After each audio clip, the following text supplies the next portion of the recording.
Postcard Brewing for Beer. Brewing and event videos. So for anyone who hasn't seen the QuickCarb before, this is it. It comes in a nice handy storage / carrying case. Open it up and you've got your power adapter. Being an American company, American plug, but we just use an American to UK adapter plug, no trouble. It will happily work on 240 volts. And this is the heart of it. So what it's going to do, you're going to have beer come in here from your keg. You're going to have CO2 coming in here. And then this one goes out to the in on your keg. So that comes out the out. That goes in the in. And on the end of the gas line, you've got a tiny little carbonation stone.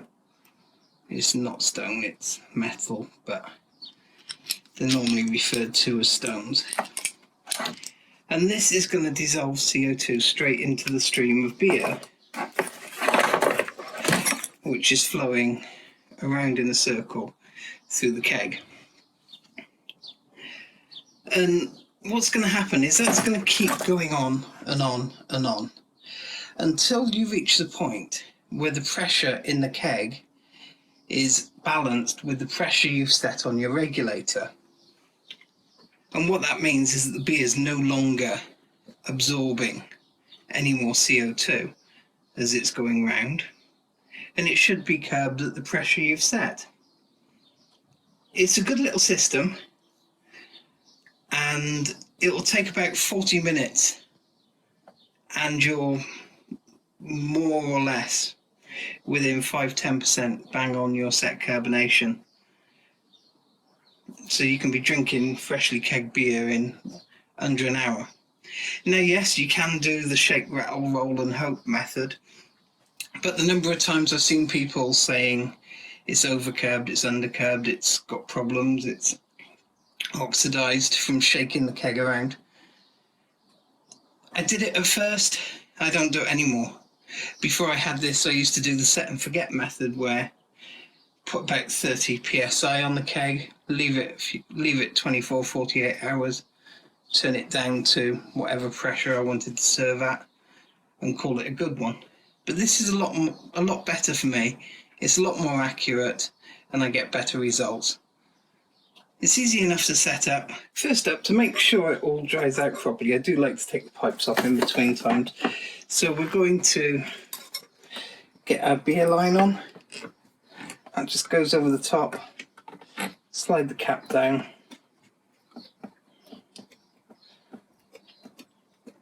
Screw it in place.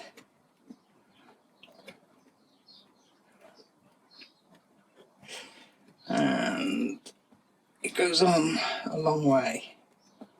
There we go. And that is going to end up going to the beer out post. This one with the carbonation stone goes in there.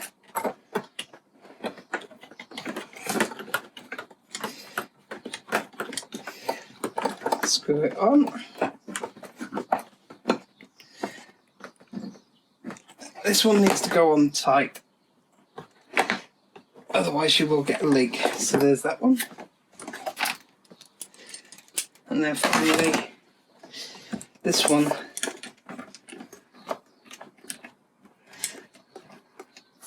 which is going to end up going to your gas in post on your keg. Because you want the beer to be sucked up from the bottom in the normal way. So there we go. That's it set up. And what we're going to do now is just sanitize it. And to do that, I've got a freshly prepared jug of stir san. Just your normal stuff, 1.5 mils a litre, and all my pipes in there. Now, if I plug in my power supply, nothing's going to happen at the moment because it's switched off on the switch there. But if I turn that on, it's going to start sucking stir sand through, and you'll see what will happen to the beer. So there we go. Now what you'll find, if you've got no pressure on the gas line at all, you will get a slight backflow through the carbonation stone. That's perfectly normal, but it does mean you want to make sure you've got a non-return valve on it when you are carbonating.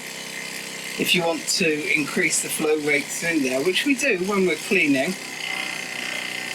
just kink the beer out tube and it will force fluid back through there, as you might be able to see. Just let it circulate for a minute or so and then it's all sanitized, ready to go. Drain it down and connect it up to the keg. So as I've already mentioned, this one's going to go to the beer out, so just screw straight into a standard corny keg disconnect.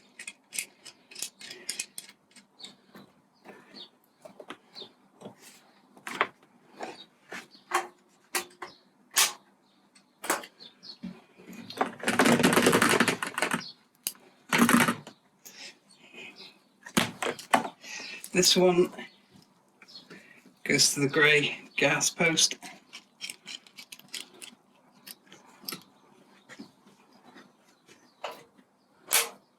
And this one goes to your regulator.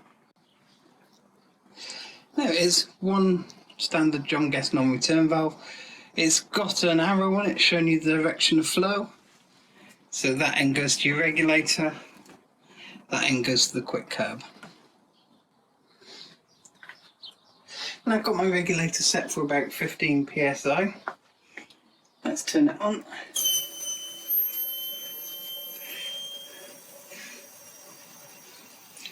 As you can see, it's already starting to force the beer out. It's not going to go far because of the way the pump works. But now what we'll do, we'll turn the pump on. There is a hook at the top here, which is supposed to let you hook it over your keg. Sometimes I've had it drop off, so instead of doing that, I just leave it resting on these rubber feet that's on the back of it. Just keep an eye out for any leaks anywhere when you first start it up.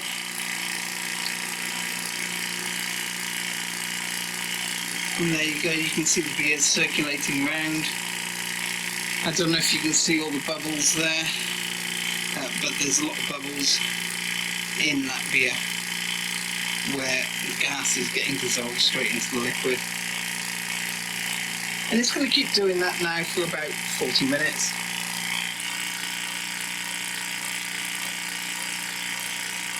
Still going great guns. See all the gas getting dissolved in. Like I was saying earlier, as long as the beer is still absorbing CO2, the pressure in the keg is going to be less than the pressure from your regulator. As soon as it stops and the beer is saturated with CO2 at that pressure, it will level out. What you can do that helps it a little bit and speeds it up a little bit is if you're doing it and it seems to slow right down, you can vent some top pressure using the PRV.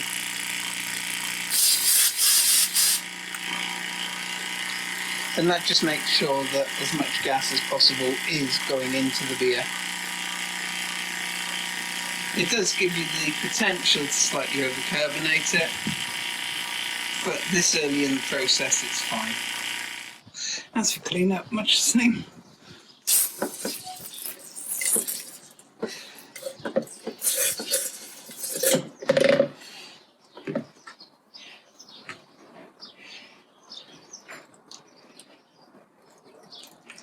Empty out your lines.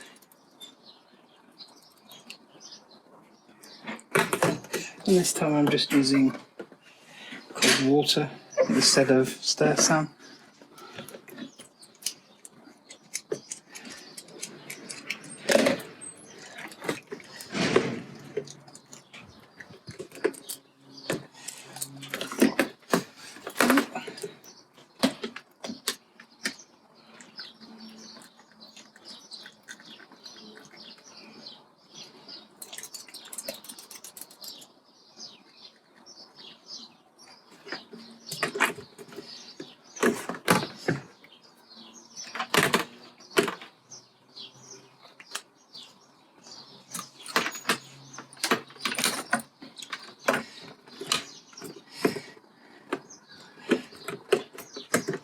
Turn it on. And rinse it out.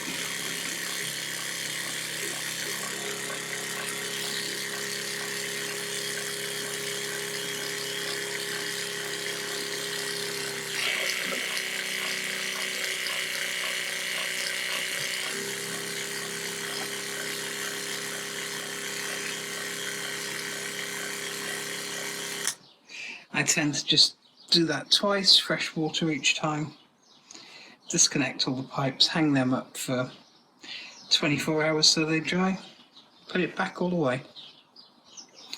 Yeah, it's certainly not as easy as shake, rattle, roll and hope. However, like I say, for me, it's worth the effort. What we're going to get, flat foam.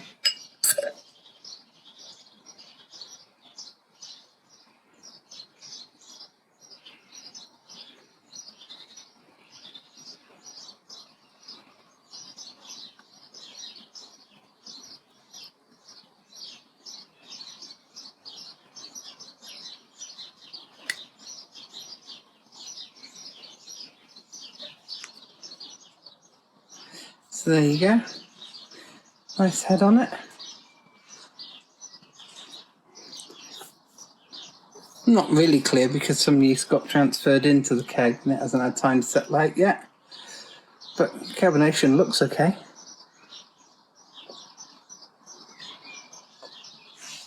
Oh, lovely. See ya. Remember to hit that like button and subscribe. Thanks for watching Daft Cat Brewing.